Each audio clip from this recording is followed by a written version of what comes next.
Sector level पे होगी। विकास जी, एक और सवाल है।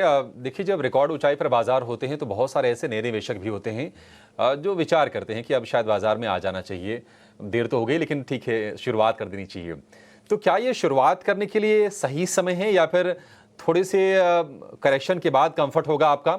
और दूसरी चीज़, अगर शुरुआत करनी है तो कौन से सेगमेंट वो हैं जहां पर आपको वैल्यूएशन वाइज और ग्रोथ वाइज पोटेंशियल ठीक दिख रहा है? रिटेल इन्वेस्टर को अगर शुरुआत करनी है तो उनके लिए बेस्ट तरीका ही म्यूचुअल फंड है। और शुरुआत जहां तक इन्वेस्टिंग की बात है, जब जागो तब सवेरा है। जैसा मैंने कहा, इंडिया ट्रांसफॉर्मेटिव जर्नी से गुजर रहा है। ये अगले 10 15 20 साल की अपॉर्चुनिटी है। तो जब जब इस तरह की अपॉर्चुनिटी आती है, उसका वेट नहीं किया जाता है। क्योंकि मैं जानता हूं बहुत सारे इन्वेस्टर्स एंड काफी लोग आके इंडिया में बात करके डरा भी रहे हैं कि 18,000 20,000 से लोग करेक्शन का वेट कर रहे हैं। तो करेक्शन कब आएगा वो तो मुझे नहीं पता है। पर ये लोगों की अपॉर्चुनिटी ज़रूर छूटी जा रही है। तो जब-जब कोई भी इकोनॉमी ट्रांसफॉर्मेटिव फेज़ पे होती है, तब मैं मानता हूँ शॉर्ट टर्म करेक्शंस को चिंता करने के बजाय लॉन्ग टर्म इन्वेस्टेड रहना ही सबसे बड़ी बुद्धिमानी का काम है।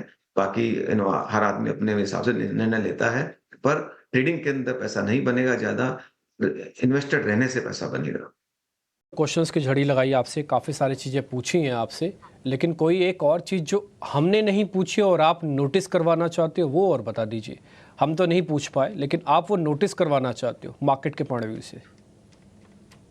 यही कहूँगा कि आई थिंक मार्केट में देखिए, रिस्क तो हमेशा, शॉर्ट टर्म रिस्क हमेशा अराउंड रहती है। पर अगर एक चीज़ बोलूँ कि इंडिया में जो हिस्टोरिकली आप पिछले 30-40 साल की जर्नी देखेंगे कभी भी, तो जो स्ट्रक्चरल रिस्क जो डीप कट आते हैं, उसके 3 या 4 सॉरी 5 कारण रहे हैं। उन पाँचों कारणों को आप देखोगे तो इंडिया में वो सारे रिपेयर हो चुके हैं। तो जैसे कि उससे डीप कट आता है, तो नंबर 1 होता है करंट अकाउंट डेफिसिट। जब-जब हमारा current account deficit out of order जाता है, तब तक हमारी इकोनॉमी और करेंसी में चैलेंज आता है और हमारी इकोनॉमिक हालत खराब हो जाती है। चाहे वो 2012 में हुआ हो या 1992 में हुआ हो। 2012 में आपको ध्यान हो तो हमारा करंट अकाउंट डेफिसिट घट के बढ़ के 4.5% हो गया था, एंड राजन को वो बॉन्ड करना पड़ा था और करेंसी में 20% की गिरावट आई थी और इकोनॉमी पूरी फ्रेजाइल 5 हो गई थी। पार्ट ऑफ फ्रेजाइल 5 हो गई थी जब टेपर टेंडर हुआ था। तो आज वो करंट अकाउंट डेफिसिट का दर जो है 4.5 से घट के 1% हो गया और अगले 5 साल में सरप्लस की ओर जाने वाला है। तो हमारी करेंसी की जो स्टेबिलिटी काफ़ी स्ट्रॉन्ग है, और ये इस बात से भी नज़र आता है क्योंकि फेड ने 5% रेट बढ़ाया और हमारी करेंसी को कुछ भी नहीं हुआ। तो ये एक बहुत बड़ी रिपेयर हुई है। दूसरा एस्पेक्ट, जब-जब fiscal deficit out of order जाता है, हमारी इंटरेस्ट रेट्स बढ़ती है, इकोनॉमी चरमरा जाती है। आज हमारा फिस्कल डेफिसिट दुनिया में सबसे बढ़िया मैनेज्ड है। हम देख रहे हैं टैक्स कलेक्शन बढ़ रहा है, तो कोई चिंता का विषय नहीं है।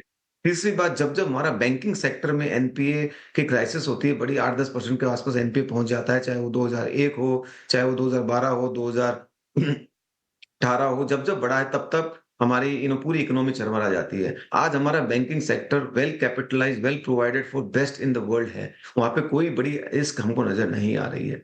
चौथा होता है इन्फ्लेशन। जब-जब इन्फ्लेशन आउट ऑफ हैंड जाती है, तब तक इसकी बड़ी तकलीफ हो जाती है। आज हमारा इन्फ्लेशन दुनिया में सबसे बेस्ट मैनेज्ड है। हमने रशियन ऑयल इंपोर्ट करके और फूड साइड में काम करके एक कंट्रोल तरीके से इन्फ्लेशन को मैनेज किया हुआ है। और last, leverage, debt to equity, debt, corporate debt to GDP या debt government debt to GDP, ये जो भी है हमारा दुनिया में सबसे कम है। हम ऐसी पहली कंट्री है जिसका 2008 की क्राइसिस में डेट टू जीडीपी कम हुआ है। तो जो अगर पांचों चीजें जो स्ट्रक्चरल वीकनेस मार्केट्स में लाती हैं, वो ही रिपेयर्ड हो चुकी है, तो बाजार में डीप स्ट्रक्चरल सिस्टमिक रिस्क आने के काम बहुत रीजन बहुत कम हो गए हैं। तो जब शॉर्ट टर्म करेक्शन आ सकते हैं, पर sustainable long term deep correction मुझे नहीं लगता बाजार में आएंगे। उस बात को ध्यान में रख के ही इन्वेस्टर्स को इन्वेस्ट करना चाहिए।